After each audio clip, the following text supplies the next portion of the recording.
Iván, quiero llevarte a uno de los primeros temas del informe de Atisba, Sí. que es la natalidad. Sí. Pero antes de eso, no resisto la tentación de mostrarte un video que quiero comentar, aunque sea muy incorrecto desde el punto de vista político. Lo que quiero decir a propósito de ese video. Y que tiene que ver un poco con la natalidad, pero todavía vamos a seguir un poco metidos en la contingencia. Por curiosidad, ¿usted se van a tomar los 5 días que le corresponden en su postnatal? Por supuesto. Cuando nazca Violeta. Por supuesto. Me parece. A ver, a mí hay dos cosas que me parecen chocantes. La primera es la decisión de tantas autoridades de gobierno de elegir el último año de mandato para tener hijos. Bueno, lo dijo Renato Garín. Claro, yo no me atrevo a asegurar que esto sea una cosa concertada, pero me choca. Pero a ver, digamos que una coincidencia extrañísima. Rarísimo. ¿O no? Rarísimo. Por eso me parece sospechosa Sí, sí. la coincidencia. Ahora, la pregunta es, ¿son capaces estos tipos, a la luz de lo que hemos visto, de tener una guagua por razones electorales y políticas? Sí. No, fueron Son capaces de condenar e incriminar a personas que eran inocentes Inocentes. por razones políticas. Por razones fueron capaces de tratar de votar a un presidente electo por razones políticas, de mentir con la violación de derechos humanos, que es un tema que supone los afecta a ellos. Son capaces de cualquier cosa. Así que yo creo que sí, son capaces. Ahora, mira, asumiendo que esto es una casualidad, les bajó la crisis de no sé qué edad y todos decidieron tener hijos. Hoy día, un embarazo es algo que en general se planifica. La gente más joven quiere calcular todo, prever todo, anticipar todo. Es toda una fantasía en la vida, porque no es muy difícil, no hay nada más real que la precariedad, yo creo. Pero bueno, esta es la actitud en general de la gente más joven respecto de la natalidad de los hijos. Entonces yo intento ponerme en el lugar de Boric y pienso de su polola, tomando la decisión de tener o no tener un hijo, haciendo consideraciones en relación a cuál es o podría ser el mejor momento para tenerlo. Y me pregunto, ¿por qué decir sí el último año de mandato? O sea, me queda un año para salir de esto. Me falta un año para estar libre de la responsabilidad de estar a cargo de un país completo. Sin embargo, elijo este momento. A mí eso me choca. Porque no, a mí no me extraña nada, dado que ellos hacen toda esta... La motivación de ellos... Pero aunque no hubiera motivación política, si tú tienes un año para salir del gobierno, te falta un año para salir del gobierno y tú decides que es mejor idea tener una guagua hoy a tenerla saliendo del gobierno. Es político. Es 100% Bueno, político. yo creo que o es político o es irresponsable también, porque no cuesta nada esperar 9 meses, o sea, esperar 12 meses sale, o sea, señor sale ¿cuándo? Sale en marzo próximo. Primero, él piensa que siempre va a estar. Ya yo creo que él está pensando su retorno ya, cosa que es una pesadilla tenerlo de vuelta, pero eso es lo que él va a hacer. Entonces esto es como la aposta que está diciendo. O sea, un heredero, ¿ya? Y a lo mejor está pensando que su hijo también va a ser presidente. Pero si son así, a ver, Está en la lógica de la dinastía. Eso. No, claro. Y a lo mejor es simbólico. Si los Alessandri y los Boric, por supuesto. Yo Qué creo susto. Sí, no, estos tipos son así. Además, una cosa que decía Renato Garín, cuando plantea esta hipótesis, que por supuesto fue troleado por todo el progrerío, y se cumplió, porque digamos Carol Cariola, Camila Vallejo. Camila, Vinter, que es de su corazón. ¿Vinter también tiene guapo? Sí, también, en la misma fecha. En la misma fecha. A lo mejor encontraron simbólico. Todo esto Es simbólico, porque dicen, no, según Garín, ellos mandaron a hacer un reporte para ver qué los alejaba del mundo real. Ya. Son miles de cosas, convengamos. Ya. Ganan como ricos, tienen vida de adolescentes siendo adultos, tienen chofer, jefe de gabinete. O sea, nada es como el chileno común y corriente. Entonces dijeron, ¿qué es lo que más nos podría acercar? Tener un hijo. ¿Cierto?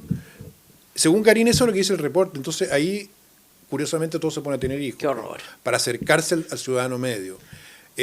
¿Son tan maquiavélicos? No me cabe duda. Vallejo, pero no me cabe duda. Como la califica Cariola. Despiadada, fría. ¿Y ellos cómo se califican? Si a ellos lo une solamente el poder. Entonces yo creo que efectivamente no hay ninguna mística. ¿Cuál es la mística del Frente Amplio? ¿Has pensado, Teresa? Yo otra vez pensaba eso. Cuando vi la entrevista de Iván Valenzuela con Constanza Martínez, y después dije, en realidad, la desarmó, porque agarró toda su estructura como de principios, de visión, y no existía nada. Entonces, ¿cuál es la mística del Frente Amplio? ¿Qué es lo que los mueve? La plata y el poder. Y eso es una coalición joven que quiere recuperar el país muy jodido. ¿Me entendí? Porque bajo se corrompieron muy luego. Muy luego. O sea, les duró la nada misma el romanticismo, por pero decir. nada, si es que alguna vez lo tuvieron, yo ya dudo, pero me imagino que mientras estaban en la universidad estaban en una onda más yo creo que más idealista, supongo, no sé. No, convengamos que estamos en una época que es muy materialista, donde las ideas son escasas, digamos, y el individualismo está muy exacerbado. Yo creo que ellos representan eso. Y también lo dice, no sé si Garín u otro, que exalta esta característica que tienen estos jóvenes, digamos, de ser muy hedonistas, muy egoístas, muy individualistas. Entonces... Paréntesis, jóvenes... Bueno. 40 años. Cuarentones. Sí, ya hay que jóvenes. Empezar a enrostrarles la edad también, porque sí, uno dice ya, uno puede ser estúpido, pero hasta ciertas edades, ¿no es cierto? Ya llega un momento en que se te acaban esos derechos, lo que pasa es que como tienen de referencia a los viejos que los cuidan, que digamos los que, o sea, acá hay apoderados o padres irresponsables que tienen estos hijos. ¿Qué es Tironi? La Carolina Toá dentro también, Marcel. Dicen, bueno, tenemos que ir a cuidar a los cabros, bueno, igual tenemos las pegas, pero en el fondo, todos los puestos relevantes de este gobierno, todos, sin excepción, salvo la vocera, ninguno es del Frente Amplio. Sí, pues no duraron nada. No, nada, se mandan puras cagadas. Entonces, cuando tú tienes al ministro, o sea, cuando tú ves lo que hace el ministro de Energía, que es Frente Amplista con el corte y el apagón, o Grau con la permisología, tú dices, bueno, ojalá no haya ningún ministro del Frente Amplio en un cargo relevante. Qué horror. Bueno, de hecho, a mí me choca, esto es súper políticamente incorrecto, a mí me choca que se tome un postnatal. O sea, ¿cuántas personas, dueños de pymes? ¿Qué tiene de políticamente incorrecto eso? Decir que me choca. Yo encuentro que es chocante, por supuesto, es poco representativo, pues Teresa. Si estamos de acuerdo que este tipo gana como rico, no tiene unos privilegios que no tiene ninguna persona, se gastó 12 millones de pesos en un fin de semana en Punta Arenas, se tomó un avión. Eso no lo sabía, ¿qué es lo que es eso? No estoy se fue a Punta Arenas. ¿Ya? ¿Y por qué le pone ese presupuesto? Porque se hizo una investigación, creo, algún medio, no sé si fue así, pero Bio descubrió que habían fraccionado el costo para no pasar por la Contraloría, y el costo fue de 12 millones de pesos un fin de semana con sus amigos, después de lo cual se tomó un avión directo a Santiago, pasando por arriba del incendio, literalmente, para ir a un carrete con su banda de rock preferida. O sea, esos privilegios con nuestra plata no se los da ninguna persona de su edad, nadie. Es como o sea, ni de ninguna edad. O sea, muy poca la gente en Chile, o sea, deben ser, no sé, 1000 personas, si es que las que pueden hacer una cosa así, yo ¿cierto? creo que ni siquiera. Tomarse un avión ya, quiero ir ahora así directo al asado. Sí. Y el país se quema y no tienen ni siquiera la empatía. Entonces, esta frivolidad que tiene Boric de hacer esto y hacer todas estas cosas te demuestra que el tipo, claro, nunca ha tenido ninguna vinculación con lo que le pasa a la gente. Entonces... Claro, yo digo, ¿cuántas personas dueños de pyme, pienso sobre todo, no empleados contratados, pero cuántas personas que viven de su trabajo y que efectivamente no se pueden tomar los 5 días o 5 creo que son los días del postnatal, y él lo presenta como una cosa virtuosa, ¿te fijas? Entonces uno dice, oye, ¿sabéis qué? No debiera ni haber tenido guagua. Claro, es meterse un poco en el fuero interno. Yo eso lo dejaría fuera. Yo entiendo que, claro, no, sí, yo estoy de acuerdo, pero al menos hago el punto de que me parece muy discutible que alguien decida elegir este momento en el que está a cargo de todo un país para eso, pudiendo haber esperado un año. Perdona, pero además no era que tenían 10 años de mandato, ¿te fijas? O sea, ya. Y el postnatal famoso... El postnatal es para estar con tu hijo, no para estar carreteando con una banda de rock troll. No, pero el postnatal no se lo ha tomado, pues si la guagua no ha nacido. Ya nació el 16 de marzo, se lo tomó. ¿Nació la guagua? Nació. Si ya se lo tomó. A ver, perdón, el postnatal. Estoy muy atrasada de noticias. El postnatal, en el marco del postnatal es cuando se da este carretón, en Punta Arenas de los 12 paros. ¡Claro! Ay, no, Iván. Pero por supuesto que sí. Ay, no me enteré que nació la guagua. Sí, nació. El 16 de marzo. Ya, o sea, estoy realmente mal. A ver, lo que pasa es que lo que es importante para ellos no es el nacimiento de la guagua, es anunciar que va a tener guagua. Uno, anunciar que se toma su postnatal, porque eso es progre. Pero yo creo que como buen padre. Como buen padre, claro, en realidad, mientras está carreteando. Espérate, con la guagua nacida. Este viaje fue en medio de su postnatal, ¿tú estás seguro de eso, Iván? A ver, o inmediatamente después. Si él se ausentó de la pega. Y lo que es más grave. ¿Y el viaje fue solo o fue sin la pareja, mujer, no sé? Mujer, pues, no sé, a ver. A Punta Arenas fue con ella, creo, pero cuando va. Para mí, lo que yo rompí todos los límites con Boric y ya le perdí todo el respeto es. Pues está quemando el sur que el tipo viaje a un recital, ni siquiera un recital, fue a Lollapalooza, además. ¿Fue? Por Natal, pero por supuesto que fue. Yo estoy muy Teresa, desinformada, parece. Si estamos hablando que este tipo está en un nivel como, ¿cómo decirlo? Como de cebado, en que le importa nada lo que la gente pueda pensar de él. Después le viene como una cosa como de culpa, y se hace el republicano, ¿me entiendes? Es un desastre. Y esa foto, en la foto que salió ahora. ¿Cuál? Esa foto de ahora era creo que... En el Baby Shower. No, era alrededor de a propósito de un partido de fútbol, parece. Sí, es verdad. Él salió... Tiene razón. Él salió exigiendo respeto. Bueno, una pinta que también tienes la culpa, porque va por la calle caminando solo con la camisa abierta hasta el ombligo. Porque, a ver, yo cuando conocí a Boric la primera vez fui a almorzar al casino del Congreso, que venía con un grupo de parlamentarios que habían hecho un encuentro en Viña, en un seminario, da lo mismo. Y nos invitaron todos los expositores a un almuerzo en el Congreso. Y subí y Boric estaba en un rincón solo, con un chaquetón, leyendo un libro, ¿sí? Para que todos lo vieran, como un poeta maldito. Él cree, ¿me entiende o no? Y la universidad era igual. Entonces él juega con esto de ser como intelectual. Creo que es un trauma por no haber terminado la universidad. Así que todos los papás que nos escuchan, si pueden hacer algo para que sus hijos terminen la escuela, que la terminen. Es muy importante, porque si no van a cargar con un trauma, después van a hacer todas estas estupideces, como para hacerse, mira, no terminé, pero soy intelectual, leo, y además soy rebelde, pero soy presidente también, entonces tengo mi doble mundo. Una cosa realmente sí, bueno, es que es mucha la distorsión. Patética. Es mucha la distorsión, Iván, es lo que hemos hablado muchas veces, pero en el fondo pasar durante la universidad, ellos tenían a la Concertación de rodillas, pidiendo disculpas por lo que habían hecho los últimos 30 años. No todos, por supuesto, pero había un grupo importante. Sí. Les hicieron espacio con alfombra roja para que llegaran al Congreso. Bachelet, la prensa les daba una cobertura impresionante a lo que decían. Entonces ahí empieza la distorsión. Salen, son electos, les va bien, entran al Congreso, empiezan esta vida que es del Congreso, que es una vida de, efectivamente, mucho privilegio en el sentido estricto de la palabra. Y de carrete duro. De cosas que no mereces, que se te dan y que son bastante excesivas, que financian otros, los contribuyentes. Los contribuyentes le financiaban con 7 millones de pesos mensuales, más asesorías, a Giorgio la fiesta en el Cerro Alegre del Paraíso, que todos sabíamos, la fiesta de Giorgio, con Gabriel, con Jorge Sharp. Entonces era como una generación rebelde, pero que no compuso ninguna, porque yo te creo que, claro, en la época de los Beatles se juntaban con los Rolling Stones, pero los tipos componían una música extraordinaria. Estos tipos no han hecho nada para hacer eso. No, es la rebeldía al charlatán. La rebeldía al charlatán, exactamente. Sí.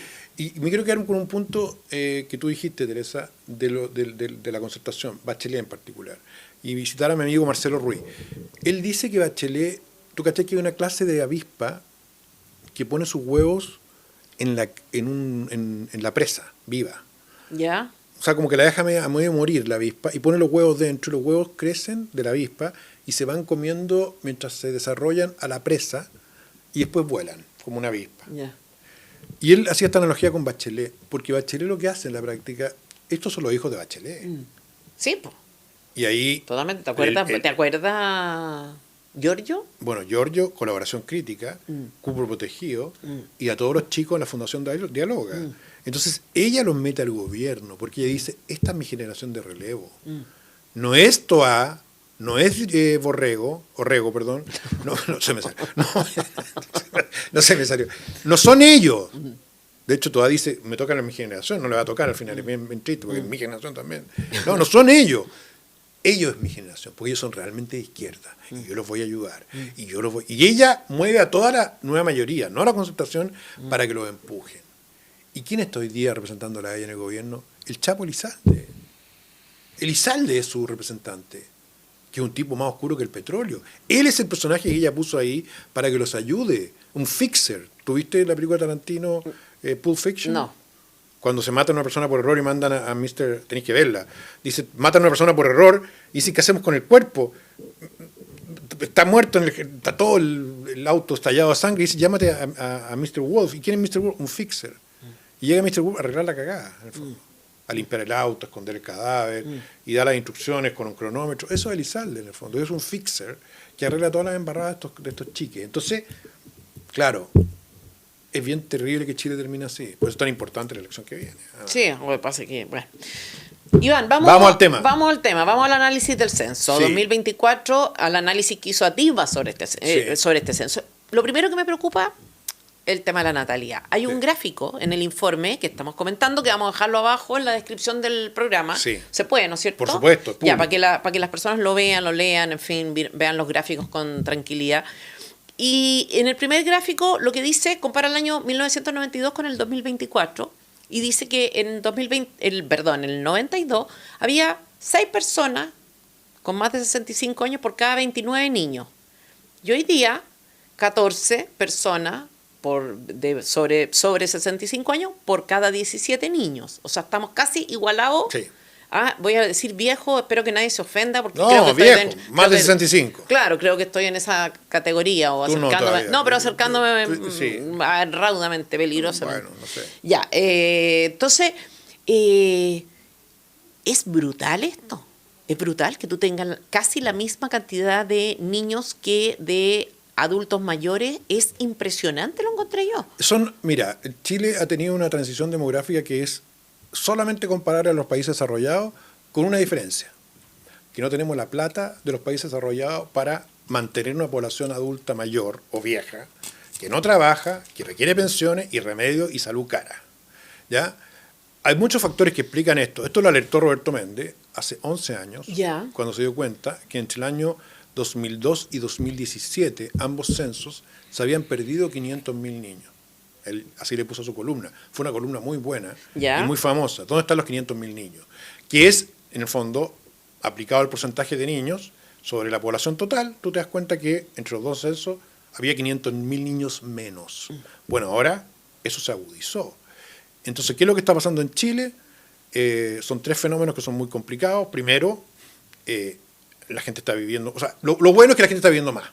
Veamos la parte positiva. Aumento de la expectativa de vida. Que eso es propio de un país desarrollado, ¿cierto? Pero lo segundo, es que es muy impresionante, es que la cantidad de niños ha reducido y el hogar se ha achicado a tamaños que son menos de 3 personas por hogar, promedio. Quiero comentarte eso en breve, así que no te extiendas. Pero esto tiene efecto en miles de sentidos. En todos los sentidos. Y apartamos con pensiones.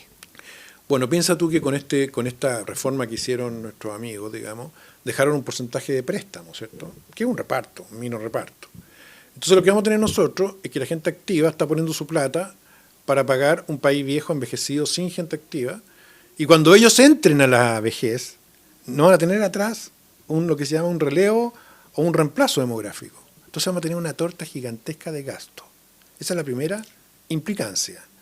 ¿Quién va a pagar esa torta gigantesca? Esto es muy importante, déjame hacer una precisión, que en el fondo, para los telespectadores, que este problema no sería problema con capitalización individual, por lo menos, desde ese punto de vista. O sea, en el sentido que si tú ahorras para cuando envejeces, que envejezcas o que haya más gente mayor no es problema. Cuando ya empezamos con la PGU, cuando empezamos con el reparto, cuando empezamos a sostener a otros, es que empieza a ser problemático. Tú llegas a la vejez sin haber ahorrado para ti y no tienes gente joven suficiente. O sea, de hecho, si la proyección se mantuviera podría llegar un momento, ¿no es cierto?, en que somos 50 y 50. O sea, en que la mitad del país trabaja, la otra mitad del país es jubilado. O sea, hay una persona para mantener a un jubilado. O sea, la cuestión es absolutamente imposible. O sea, ¿cuántos chilenos ganan sueldo para eso, no? Para sostener a una persona más mayor. A un hogar más. Un hogar más mayor, como dices tú, en etapa de gasto alto. Altísimo. Sí, exacto. Sobre todo en salud y en remedio. Yo le preguntaría a los señores de Chile Amplio, de Chile Vamos, que ellos en el fondo, cuando hacen esta propuesta, Diego Portales, a ti te hablo, cuando tú haces esta propuesta... No, pero te explica quién es Diego Portales. Diego Portales Chalper. Cuando tú haces esta propuesta y tú fanas de esto, ¿tú pensaste en esta transición? ¿Vieron los datos del censo? Porque los datos ya sabíamos para acá iba. Y ahora que sale el censo, ninguna reflexión sobre la gran amenaza que todos los expertos alertaron, que es tener un país envejecido, donde un porcentaje menor de la población tiene que, vía reparto, PGU y el sistema que ustedes crearon de préstamo, financiar una población envejecida. ¿Con qué plata se va a hacer eso? Ellos sabían perfectamente esto. Bueno, no sé. Porque son datos, como dices tú. Sí, que se venían viendo. Bueno, pero además del tema de la natalidad, esto se sabe porque se ve lo que está pasando en Europa, se sabe porque la natalidad en Chile ya era baja y eso, en fin, o sea, de saberlo lo sabían, no le importó nomás, porque el problema es de otros. Después llega y esto, quizá pensarlo como a nivel micro. Yo siempre digo, cuando uno, no sé, yo vengo de una familia numerosa, tengo también una familia numerosa, y uno dice, son impresionantes los efectos puede decir uno, es un lujo, ¿no es cierto? Es muy caro tener una familia numerosa, sobre todo en el periodo de crianza, en el periodo en que, es carísimo, que este grupo depende de una o dos personas, los padres, en fin, es caro. Pero en el largo plazo es una buena inversión y en el largo plazo hay una sostenibilidad distinta, ¿te fijas? O sea, no sé, yo tengo 9 hijos, para 9 hijos sostener, si pudiéramos replicarla, sostener a dos padres, a mí, por ejemplo, o niños. Cuando estoy vieja y acá. ¡Claro! Claro, ¿qué pasa con familias que tienen 2 hijos? Esto lo viven incluso en otros aspectos, ¿no? En que hay que cuidar al papá porque el papá es un cacho. Yo tengo 2 hermanas, claro. Sea. Sí, es un problema. Es un problema serio. Pero hay otra dimensión que no sé si quieres que vamos a hablar, la migratoria, que es bien jodida. No, vamos a hablar de eso, Okay. pero no aún. Ya, bueno, entonces, y lo otro el despoblamiento de áreas. ¿También vamos a hablar después? Vamos a hablar también después. Ya, entonces no sé qué más decir. A ver. En este punto, que es muy jodido que tengamos una tasa de crecimiento de la población, que como se expresa esto, de 0,8% anual. El Reino Unido tiene 0,85%. ¿Por qué se equivocó el INE en su proyección? Porque venimos, yo no sé tú, pero yo vengo hablando de los 20 millones chilenos, cacho que ahora que faltaba 1,5 millones que no existe. Lo ponemos en el informe. El INE lo que hace es que da la información de la población censada. Ya. Pero tiene que agregarle un delta, sí, que es una proyección, para compensar los omitidos. Entonces van a subir estos números. Ya. Pero no vamos a llegar a 20 millones. Ya. ¿Por qué? Porque las curvas se aceleraron. Entonces, ahora lo que se pensaba es que la migración iba a compensar esto y no lo compensó. Yo creo que probablemente hay una subestimación del fenómeno migratorio en la población censada, porque no se pudo dimensionar. Y por otra parte, hay, claro, una aceleración del envejecimiento que no se pudo ver. Y yo creo que eso es lo más complicado acá. Cuando tú creces a menos del 1% anual, que es una situación que estamos viendo nosotros, vamos a llegar a 0,8. Hoy día es 0,85, pudimos 0,9, 0,95. ¿Ya? Eso en la práctica te va a llevar, tarde o temprano, a que la población empiece a decrecer. Que es lo que pasa en las comunas hoy día que están perdiendo población. Eso vamos a ir a eso. A ver, hoy la expectativa de vida está siendo de 81 años para los hombres y 83 para las mujeres. Sí. Ya. ¿Qué significa eso? Que tú, ¿no es cierto?, tú, hombre o mujer, o el país, si tu jubilación la cubre en otro, deben solventar 18 años sin trabajar. Sí, 18 años. Yo no sé, en el caso de los hombres, 23 años sí. sin trabajar en el caso de las mujeres. Sí. Y al mismo tiempo estamos con una cultura, como dices tú, súper como hedonista, súper de vivir experiencias, de viajar, en fin, que uno dice, ¿cómo vas a hacerlo? O sea, ¿cómo vas a enfrentar tus 18 años de sobrevida después de que jubiles? ¿Cómo vas a enfrentar tus 23 años de sobrevida cuando jubiles? O sea, y hay un discurso político en que nadie se atreve a ser un poquito más exigente con el ciudadano común y corriente en su discurso, más honesto. Y bueno, dar también las malas noticias, pues, si en el fondo... Es que lo que te dicen, Teresa, es que nos tenemos que endeudar, pues. Claro, llega un punto, no sé cuánto se acaba esto. ¿Cuándo se acaba esto? A ver, esto se anticipó. ¿Cuándo quiebra el país? Todas las personas que se oponían al reparto, que fueron lapidadas públicamente, hasta que llegó la convención, cuando te diste cuenta de lo de tu platita, etcétera, etcétera, te decían en Europa quebraron los sistemas de pensiones por el tema demográfico, no fue por otra cosa. Vale decir, por el envejecimiento de la población, vale decir, por una masa de gente que no trabaja, que va creciendo, y una masa de gente que trabaja y que financia el anterior, que va decreciendo. Y los números no dan. Y eso ha quebrado los sistemas de pensiones. Entre otras cosas porque el porcentaje de cotización... No, pero incluso en Europa siendo mayor. No, pero aunque sea mayor, te quiero decir que de todas maneras no da. O sea, imagínate que si tú tienes, claro, mitad de gente trabajando, mitad sin trabajar, y a ti te sacan una cotización, pongámosle alta, ya tú tienes una cotización 400.000 pesos, cotiza. Igual no sirve no alcanza para que otra persona viva. Lo que tú dijiste, entonces, si la mitad trabaja y la mitad no, el que trabaja tiene que financiar su hogar y otro. Claro, hogar, no persona. Porque el hogar a veces son 2 personas mayores de edad. Claro. Entonces, y los europeos reventaron con esto. ¿Y qué hicieron? Se endeudaron. Pero no han logrado resolver el tema de las pensiones en Europa. Y han ido moviéndose a sistemas de seguro, más parecidos. Y nosotros, teniendo esa experiencia, estos tipos fueron muy irresponsables, porque lo que hicieron fue sabiendo que esto venía. ¿Me entiendes? Y como dices tú, bueno, no me va a tocar a mí el costo, sí el beneficio electoral, que es discutible todo esto a raíz de los números. Pero lo que es complejo acá es cómo vamos a financiar nosotros un país a estas tasas de envejecimiento, con una PGU y este préstamo que van a tener que solventar cada vez menos personas activas trabajando. Tú hablas, o sea, tú, Atisba, qué sé yo, dan cuenta también de esto que querías comentar recién, que el número de habitantes por hogar, que bajó de 4 a 2,8, el porcentaje de personas viviendo solas subió de 8 a 22%. Sí. ¿Qué pasa con eso? Tú tienes mucho contacto con la ciudadanía, tú conoces muy bien Chile.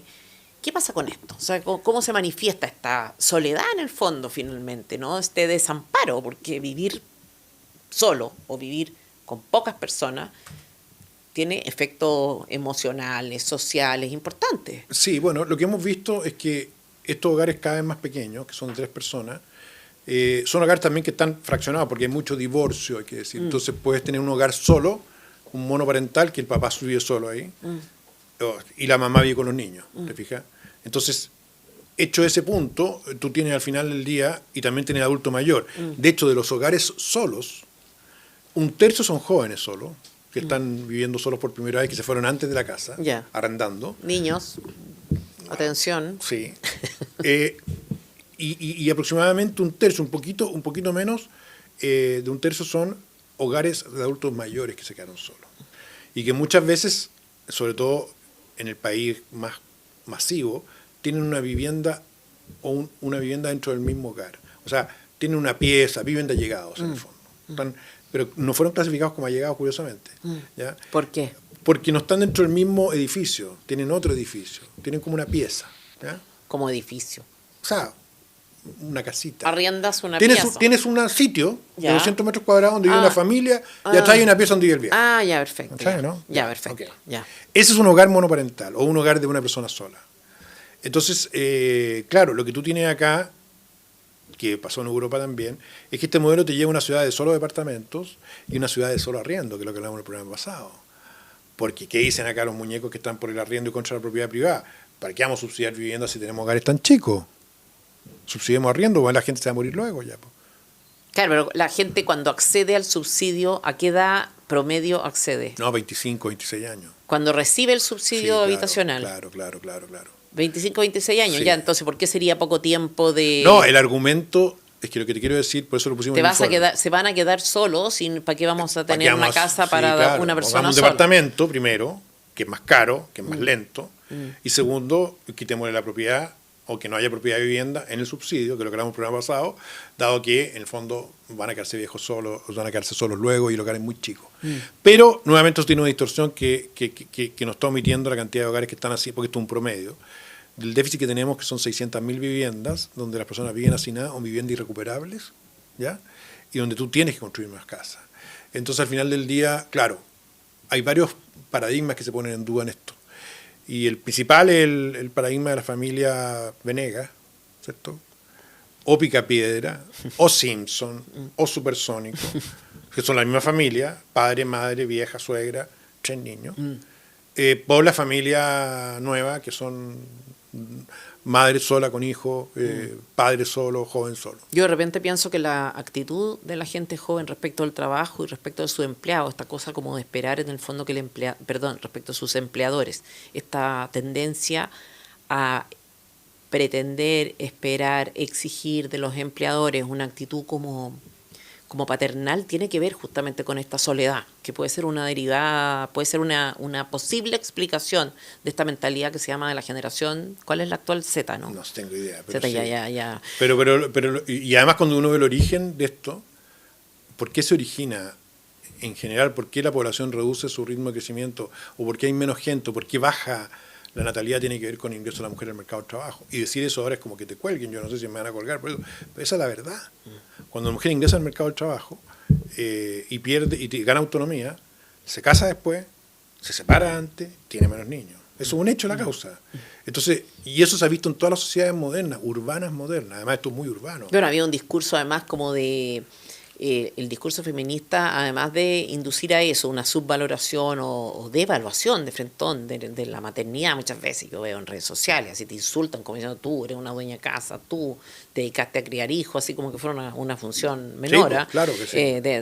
Ya, eso por una parte, pero está también este discurso de empoderamiento de la mujer que libera de responsabilidades como coletazo, daño colateral, al hombre.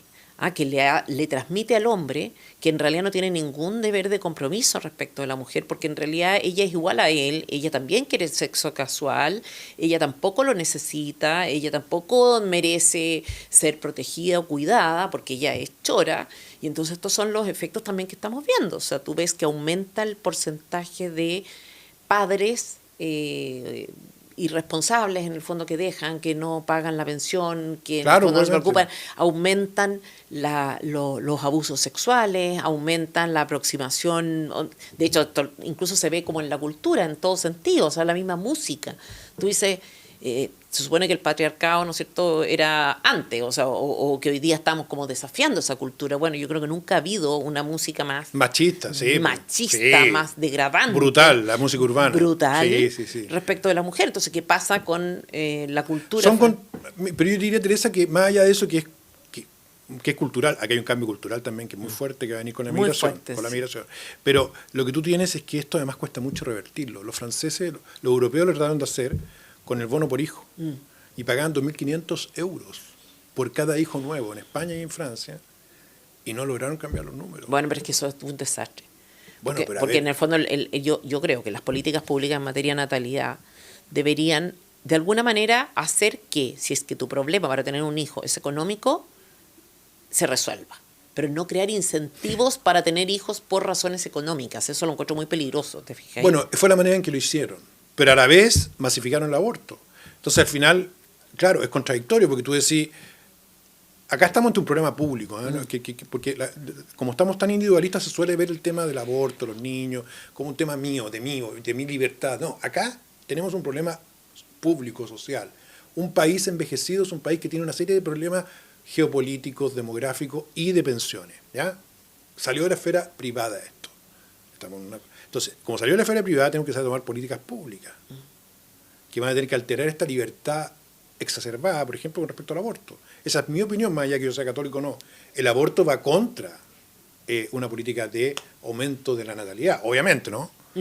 Ahora, el incentivo del euro, o sea, del pago por niño nacido, no funcionó, no sé si por eso, pero no logró revertir las tasas migratorias. No, porque cuando tú tienes una cultura en la cual el hijo es un problema o el hijo es un capricho que tú tienes, ¿no es cierto? Como, sí, también quiero tener un hijo, como quien quiere, mira, quiero viajar, quiero tener un hijo porque quieres hacer la experiencia. Un poco esta generación tiene muy metido esto, de hacer experiencias de viaje, experiencias de música, experiencias de sabores, de comida, experiencias de tener un hijo. Pero como estos que no gobiernan. Pero es una experiencia, te fijas, no es un proyecto en serio de familia, que es distinto enfrentarlo como esto es lo que yo quiero ser y hacer, ¿no es cierto? Mamá. Ahora, si tú dices eso es lo curioso, fíjate, es una paradoja. Si tú dices eso, que un enfoque de familia tratan de conservador, ¿cierto? Inmediatamente. Sí. Bueno, en cierto sentido es conservador de cosas razonables que pero hay que conservar. Pero lo que estamos diciendo acá es que la sostenibilidad del país está en riesgo. No es un tema solamente... No es un tema de mi familia. No es que yo soy súper liberal, como estos liberales, entonces a mí que no me jodan, yo hago lo que quiero con mi cuerpo y toda la cuestión. Sí, compadre, pero tú vives en un país, en una sociedad, tú vas a recibir plata de gente joven que hoy día están haciendo que te trate de financiar a ti, viejo de miércoles. ¿Cachai? Claro, pero sí es cierto. Sí, pues sí es cierto, sí, es cierto.